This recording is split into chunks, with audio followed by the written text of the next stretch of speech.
და ნუ გაუკვირდებათ, რომ ჩვენ ამას ონლაინ ჩართვას თუ არ დავეთანხმებით და არ დავეთანხმეთ. ასეთ შემთხვევაში ონლაინ ჩართვა და რაღაცა შოუების მოწყობის საშუალება მას არ უნდა მიეცეს. ეს არ იქნებოდა ადეკვატური და ეს არ იქნებოდა სამართლიანი და სწორი.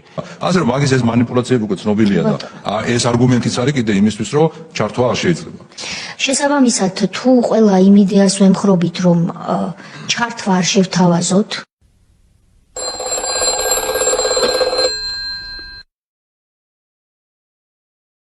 Deep state ვარ. გახარიას ჩართავთ. აბა, ტემში.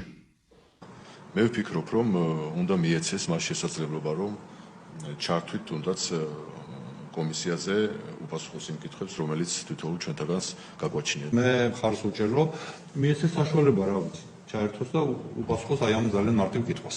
მეც თანახმავა რომ მოусმინოთ, ჩვენთვის მნიშვნელოვანია პასუხები და მივცეთ ამას შანსი. რა თქმა უნდა, მე მხარს ვუჭერ იმას, რომ მისგან მივიღოთ ინფორმაცია, მათ შორის როგორც თვითონ იძახის ჩართვით. სალაპარაკოდ არ უნდა გავხადოთ, რომ მიეცეს მას შანსი, მოგცეს განმარტება. 16 საათზე თბილისის დროით შევძლებთ, რომ ბატონი გიორგი გახარია ჩართოთ